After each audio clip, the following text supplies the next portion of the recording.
Trigger warning. This video includes discussions about suicide, depression, anxiety, PTSD, and car accidents.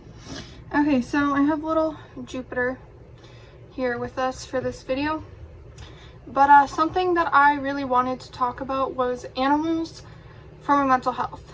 You know, I get a lot of questions about why I have so many animals, like, in my real life, and, like, you know, what they do for me, you know? Because, like, obviously some of these animals, like reptiles and stuff, they don't have amygdalas.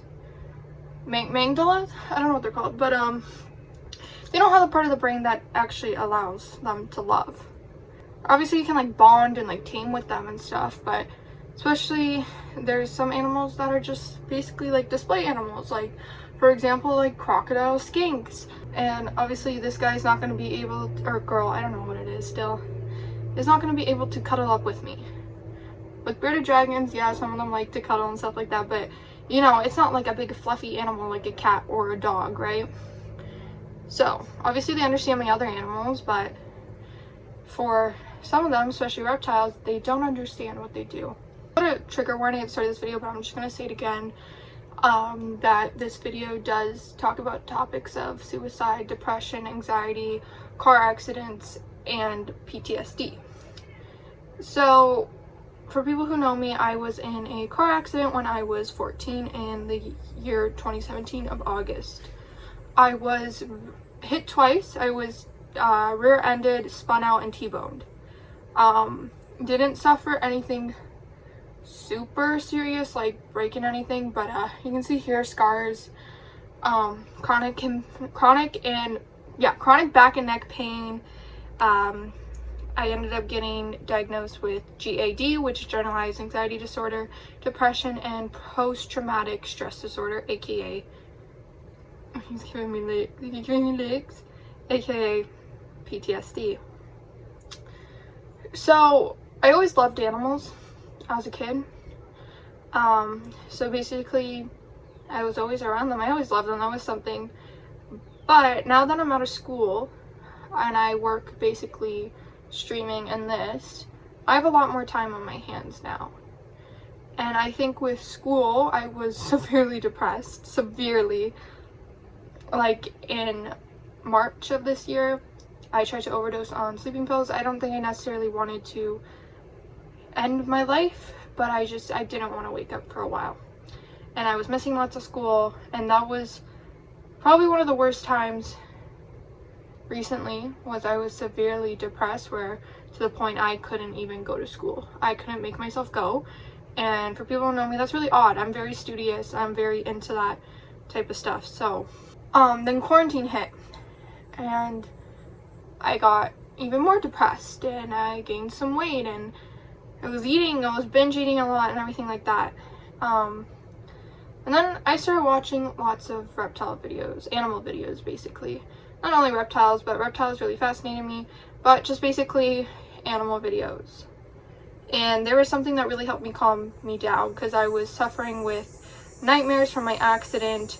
Driving, I see things that are supposed to be there.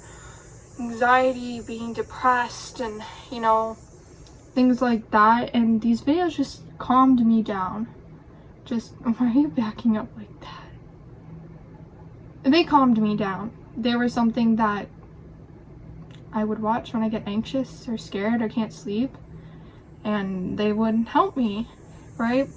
And at this point I had my 2 ferrets and my dogs, and I just got my cat. So yeah, Ellie would help me a lot, and my dogs.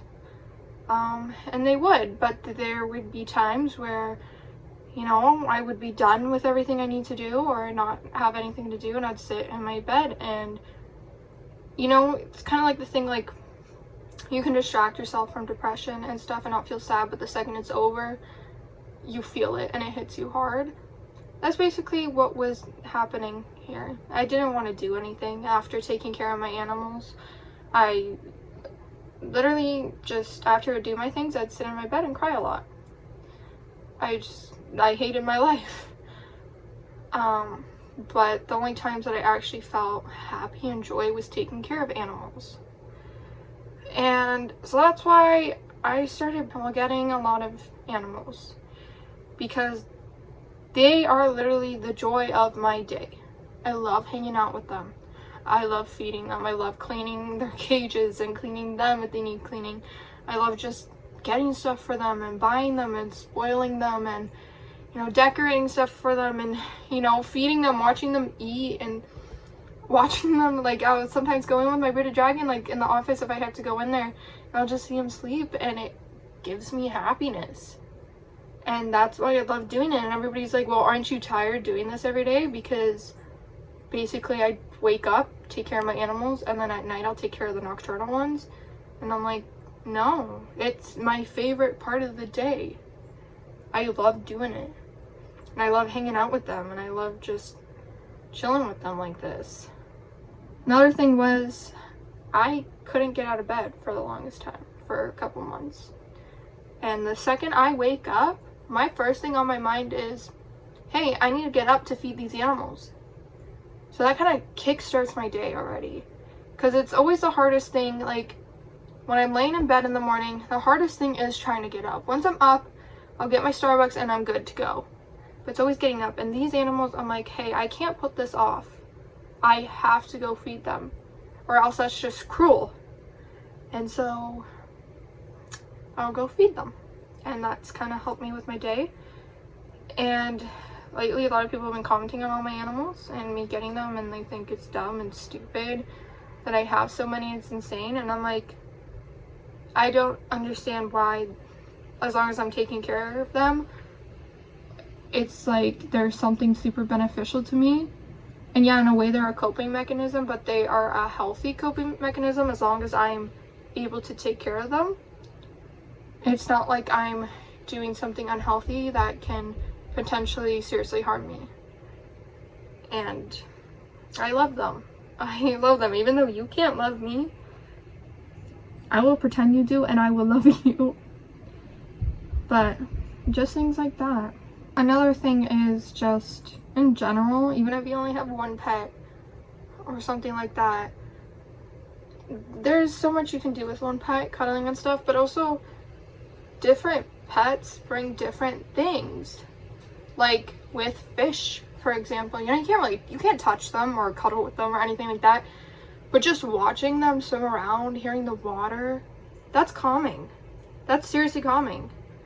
Or then something with snakes, just kind of having that like feeling of like something just kind of like calming you down a little bit, or just watching them, like things like that. Anyway, I was saying, like with other reptiles like geckos, like just having them chill on your arm like this is so calming. It completely calms my nerves down, and it feels like nothing else right now matters except for hanging out with this little guy or girl.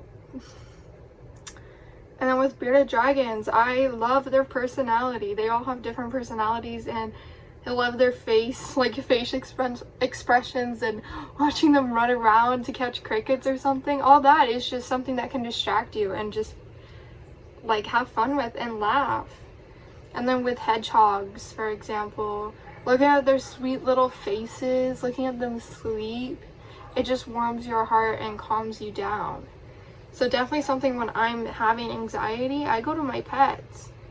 With Ellie, she loves to give headbutts and cuddles, and you know, if I'm really upset, she can tell, and she'll come and lay next to my feet and all that. And even just looking at her sleep on my feet, it's like, hey, someone loves me and someone's here for me unconditionally.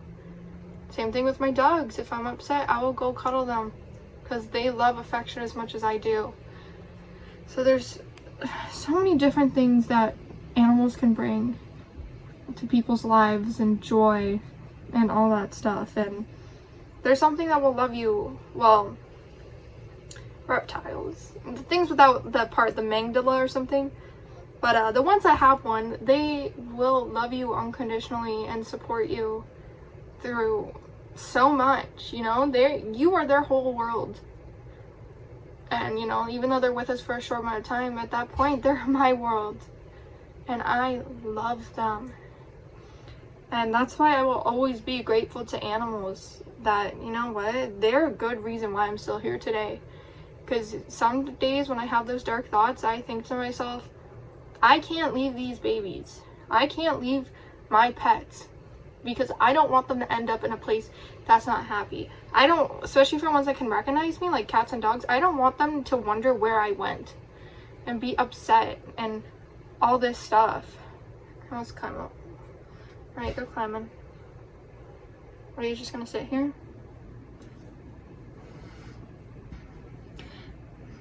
Anyway, I don't want them to wonder where I went and where I am. So, they're a good reason why I'm still here today. And obviously with reptiles, you can kind of bond with them in a way how they understand, like, hey, this person is safe and this person gives me food, and you know what I mean with bearded dragons, giving them cuddles. You know, they can kind of realize, I think I read somewhere they have an underdeveloped amygdala where their emotions aren't like obviously as formed as ours, but they can kind of distinct, like, hey, this is something that gives me joy, like pleasure, you know. So even this right now is just so calming to me, and it's just so beautiful. But overall, I just wanted to make this video for people who wonder, or people who want to know how these things can help people with mental health and all this. But I will say, please do not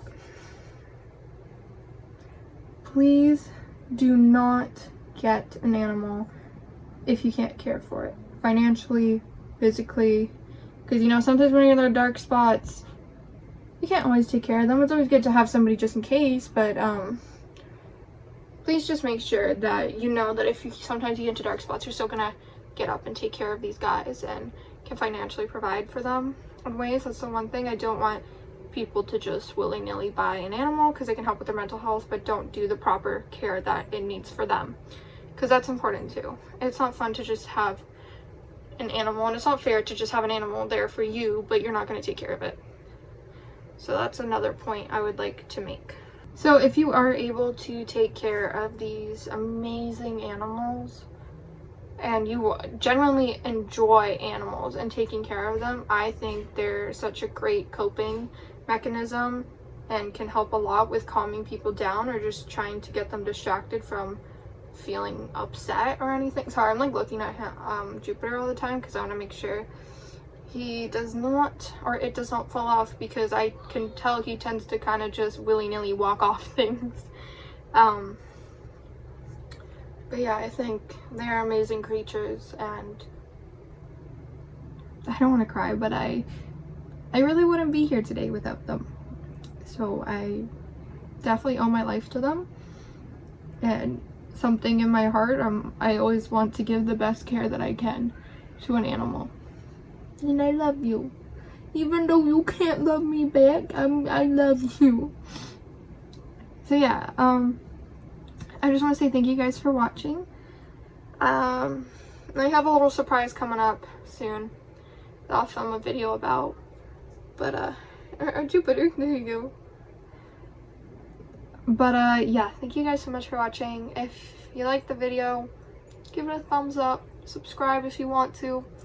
Hopefully YouTube does not disable my comments again. In my last video they were disabled. I do not know why I did not do that, and I looked it up, and sometimes YouTube just disables comments for the safety of kids.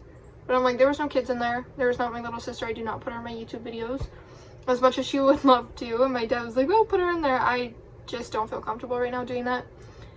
And so yeah, they disabled my comments, but hopefully they won't this time. So yeah. Say goodbye.